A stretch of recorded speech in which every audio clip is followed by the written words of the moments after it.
Today's guest, Dionne McCarthy, has been a face that we've known for a long time in Zimbabwe. She was Miss Zimbabwe 1995 and is now living in America in the aerospace and defense, let me get this right, aerospace and defense industry, but has never stopped thinking about Zimbabwe and thinking about Africa in the work that she's been doing. I'm not going to say too much because I really want her to talk about it. Dionne, thanks for joining us here today on Quite. Thank you so much. And thank you so much for having me. You and I go back, so far. I know your family. I know, it's just like, it's like a little family reunion. So. It is. And yeah. that's the most amazing thing about our people. Like I've said earlier to you, is that we may be all over the world right now, but we're still connected and we're still talking, and people are still involved in each other's lives. And I know that you haven't relinquished your hold on our country, Zimbabwe. You're still one of those people that, from as long as I can remember, have been giving back to the country. Ever since you became Miss Zimbabwe, you've always been involved in charities, and you're currently involved in a charity right now that you've set up in America. Tell us more about that. Yes, absolutely. It's a company, it's a nonprofit organization. We actually got certified nonprofit, which is the policy that you have to follow in the United States, called 501c3. And it's called Drill for Life. And essentially what we're doing is we're drilling water wells, boreholes, back home in villages that really haven't had the advantages of the infrastructure being developed in those areas.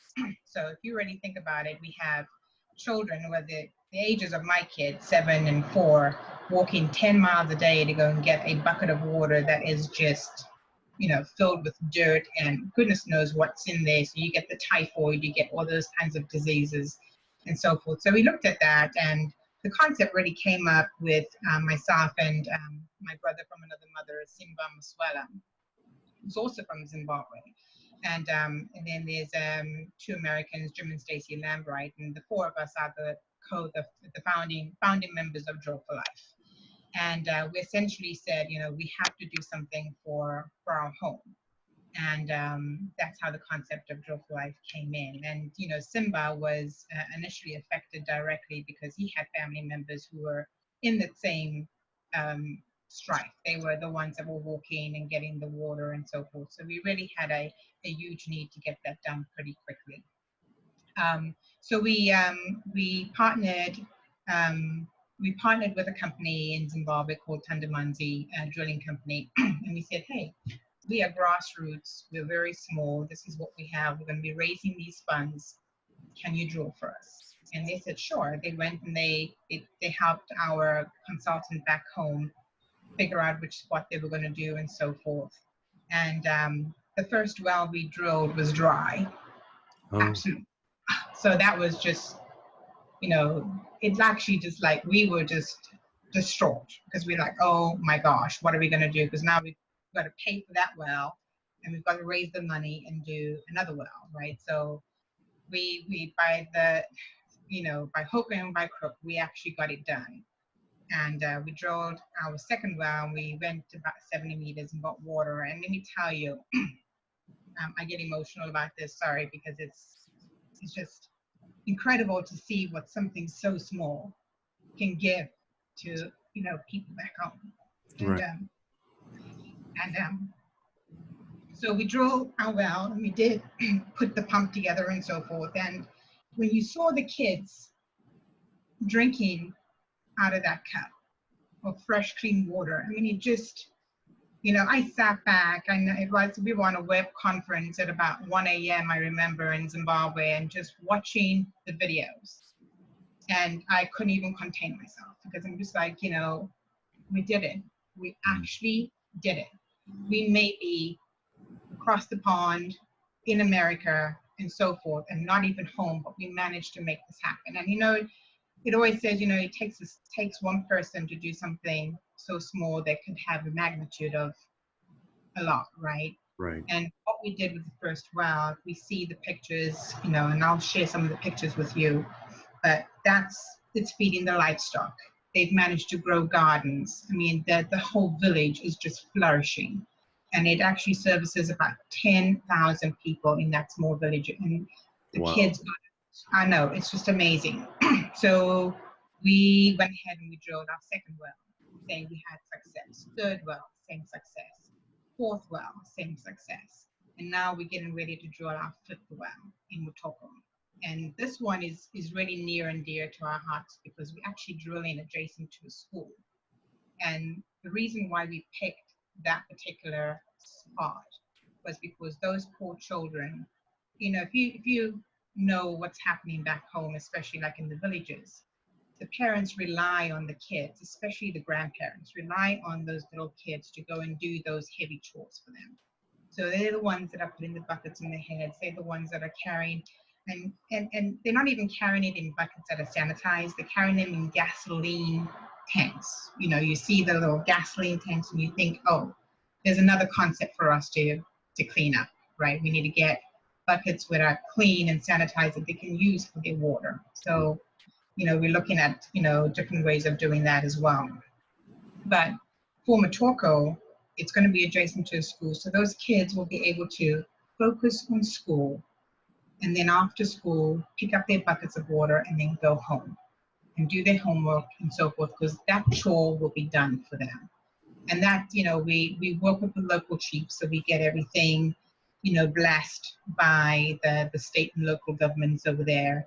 And now we're actually going to be working with a different company because one of the things that shocked us just based on the economic situation back home is how costs have just fluctuated with the drilling, right? So we're working on raising our funds for the fifth well, which we should be able to drill here in the next couple of months. So it's pretty exciting, you know. Yeah.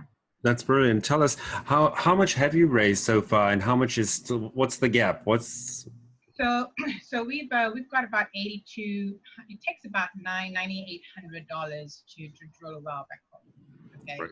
And right now we have about 8,200. So we actually have a raffle ticket that we're doing, which is a, you know, buy a ticket for $25 US, and it's all inclusive trip to Cancun with airfare included and so forth. So it's kind of a nice deal. And usually we do those in the spring just to kind of beef up our fundraising for our golf outing. Our golf outing is our biggest, you know, our biggest fundraiser. And what's so amazing, you know, just living here in the U.S., these people have no affiliation with Africa. They don't know anything about our country and so forth. But we have people that come to our golf outing every single year. Why? Because number one, we cook fabulous Zimbabwean food for them. They love it, you Right. know.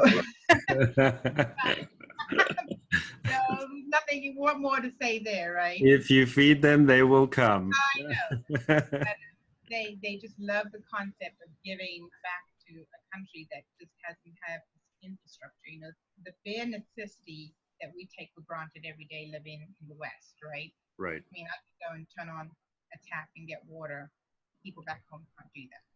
Well, water is the life source, and so I can imagine how it would work, you know, to have just I couldn't imagine not having water in my life. You know, it's so easy for us, is we just go to the tap and turn it on, and then we have it. So for all of those people that don't have it, this must be a godsend. So Oh, yeah. altogether now you've got four operational, one on the way. How many people are you serving right now with the wells that you've dug? Over 40,000 people. Over 40,000 people. That's an incredible statistic. So the concept of Drill for Life is to really drill about 2 wells per year. And as we start getting the bigger recognition and marketing and so forth, promotions, will get more wells drilled. Mhm. And we're going to go around the whole of Zimbabwe in the outskirts, really in the rural areas, and service those areas, and then move into the more high density areas, right? I mean, even though you have the city centers, they also still need water too, you Right. know. So you know, once we're starting to get the word out to, you know, people back home, and people are reaching out to us saying, hey, I have this that I can help you with, and and I do have, a village that I'm thinking about that you could probably help that I know needs water. So those kind of messages are coming, reaching us. You hear a lot of nonprofit organizations do a lot of things in Africa, but you never really hear of them do anything in Zimbabwe as Right. much. Agreed. And that's why we're really pushing for this too.